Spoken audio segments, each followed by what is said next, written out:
새 아침입니다, 애청자 여러분. 오늘 주일 새벽에도 하나님의 참된 복이 애청자 여러분들에게 임하시기를 간절히 축복합니다. 오늘은 인간의 염려와 하나님의 능력이라는 제목으로 말씀드리겠습니다. 하나님 말씀을 보겠습니다. 출애굽기 4장 1절부터 9절입니다.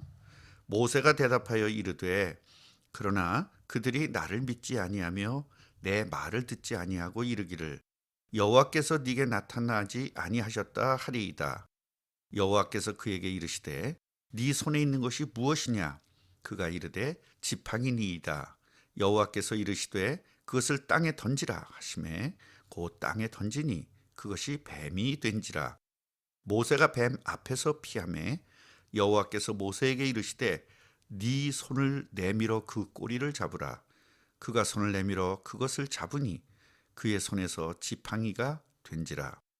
이는 그들에게 그들의 조상의 하나님 곧 아브라함의 하나님, 이삭의 하나님, 야곱의 하나님 여호와가 네게 나타난 줄을 믿게 하려 함이라 하시고, 여호와께서 또 그에게 이르시되 네 손을 품에 넣으라 하시매 그가 손을 품에 넣었다가 내어보니 그의 손에 나병이 생겨 눈같이 된지라. 이르시되 네 손을 다시 품에 넣으라 하시매 그가 다시 손을 품에 넣었다가 내어보니 그의 손이 본래의 살로 되돌아왔더라. 여호와께서 이르시되 만일 그들이 너를 믿지 아니하며 그 처음 표적의 표징을 받지 아니하여도 나중 표적의 표징은 믿으리라. 그들이 이 두 이적을 믿지 아니하며 네 말을 듣지 아니하거든 너는 나일강 물을 조금 떠다가 땅에 부으라. 네가 떠온 나일강 물이 땅에서 피가 되리라. 모세는 하나님으로부터 사명을 감당할 현장으로 파송을 받습니다. 그러나 무섭고 떨리는 현장입니다. 일반인과는 다르게 왕궁에서 자란 모세는 왕의 능력과 권세를 너무나도 잘 알고 있습니다. 그렇기 때문에 두려움도 엄청났을 것입니다. 아무리 하나님께서 약속을 했지만 하나님의 능력을 체험을 하지 못했고 바로왕의 능력은 체험을 했으니 얼마나 두려웠겠습니까? 그래서 두려워하는 모세에게 하나님께서는 하나님의 능력을 보여주신 것입니다. 모세야, 너는 바로왕의 권세와 능력을 잘 알지 않느냐? 그러나 아무리 대단한 바로라도 너와 함께한 내 능력은 이길 수가 없다. 그러니 걱정하지 말라고 기적을 통해 사실적으로 체험하게 하신 것입니다. 우리들은 성경을 통해서 이 사건을 접하고 있지만 실제로 저와 여러분이 그 현장에 있었다면 어떤 마음이고 어떤 생각이었을까요? 오늘 모세의 현장에서 일어난 기적을, 나와 함께 하시는 하나님의 능력을 한번 깊이 체험하시기를 바랍니다. 먼저 아무리 얘기해도 저들이 믿지 않고 듣지 않으면 어떻게 하죠? 모세는 또 문제를 제기합니다. 하나님, 제가 저들에게 하나님께서 말씀하신 내용들을 다 이야기해도요, 저들은 이렇게 말할 겁니다. 야, 모세야, 여호와가 너에게 나타난 것을 우리가 어떻게 믿니? 우리는 너를 믿을 수 없어 라고 말하면 어떻게 하죠? 사실 너무나 두렵고 떨리는 모세는 이런 질문이 당연한 것입니다. 저도 신학교에 가려고 회사를 그만두려고 사표를 가지고 국장님에게 가는데 얼마나 떨리던지 지금도 그 떨림은 잊을 수가 없습니다. 그리고 한 번도 가보지 못한 길을 가야 한다는 생각에 너무나 힘이 들었습니다. 그렇지만 사명을 가지고 죽을 수도 있는 바로에게 가는 모세를 보면서 제 마음을 다잡을 수 있었습니다. 하나님의 자녀는 하나님의 능력을 모르면 떨리고 두렵고 무서울 수밖에 없습니다. 그러므로 하나님의 일꾼은 오직 하나님의 능력을 체험하고 확인해야 하는 것입니다. 두 번째로 그 떨리는 모세에게 하나님의 능력을 보여주셨습니다. 먼저 지팡이가 뱀에 되게 하는 기적을 보여주셨고요. 그리고 하나님께서는 부드러운 목소리로 말씀하십니다. 모세야, 네 손에 있는 것이 무엇이냐? 모세는 대답합니다. 제 손에 있는 것은 지팡이입니다. 여호와께서는 그 지팡이를 땅에 던지라고 말씀합니다. 모세가 그 지팡이를 땅에 던지자마자 뱀으로 변했습니다. 모세는 뱀이 무서워서 피했습니다. 여호와께서는 그런 모세에게 다시 말씀하십니다. 네가 손으로 뱀의 꼬리를 잡아라. 모세가 순종하여 뱀의 꼬리를 잡자마자 다시 지팡이로 변했습니다. 이런 기적을 베푸신 이유를 5절에서 설명합니다. 이는 그들에게 그들의 조상의 하나님 곧 아브라함의 하나님, 이삭의 하나님, 야곱의 하나님 여호와가 네게 나타난 줄을 믿게 하려 함이라 하시고, 하나님께서는 완벽하게 인도하고 계시는 것입니다. 두 번째 기적은요, 모세의 손이 나병이 되었다가 정상이 되는 것입니다.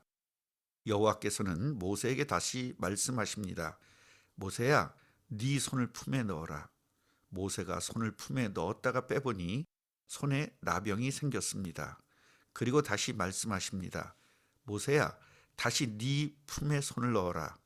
모세가 손을 품에 넣었다가 빼보니 원래대로 돌아왔습니다. 그러시면서 말씀하십니다.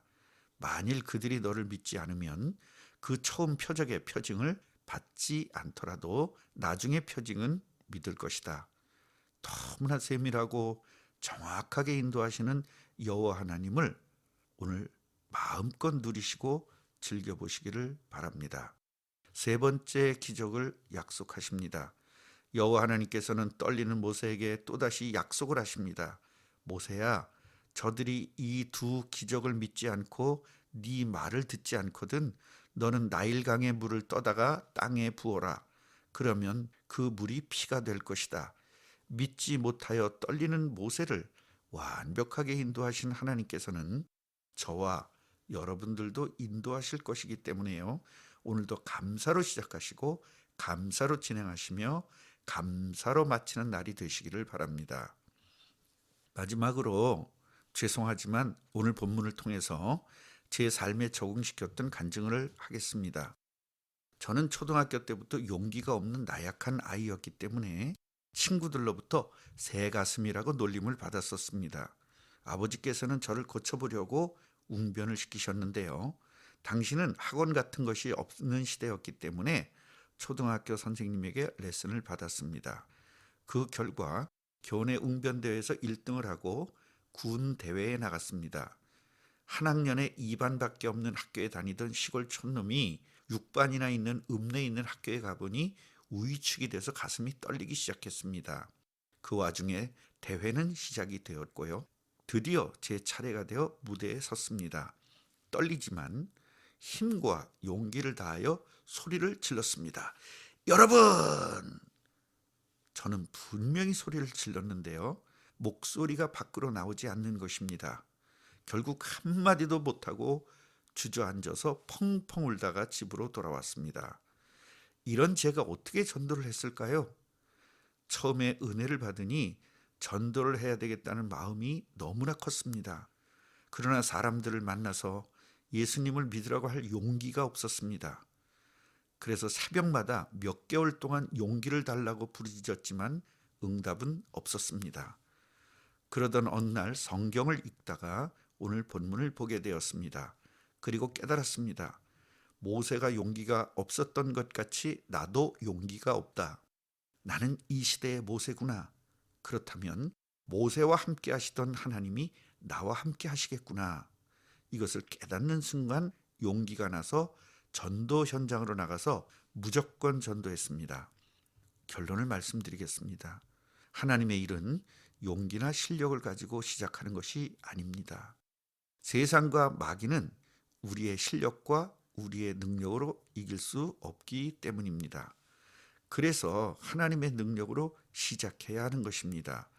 용기가 없어도 실력이 없어도 하나님의 능력이 있으면 무엇이든지 가능하니까요. 모세는 왕궁에서 배웠던 엄청난 실력으로 하나님의 일을 시작했지만 실패했고 이제 다시 하나님의 능력을 가지고 시작하는 것입니다. 사랑하는 애청자 여러분, 저와 여러분들은 이 시대의 모세로 부르심을 받았습니다. 내 실력과 내 능력은 염려와 걱정과 불안과 초조할 수밖에 없습니다. 오직 하나님의 능력으로 이 세상을 정복하고 다스리는 하나님 자녀의 참된 복을 누리시기를 간절히 축복합니다. 아멘.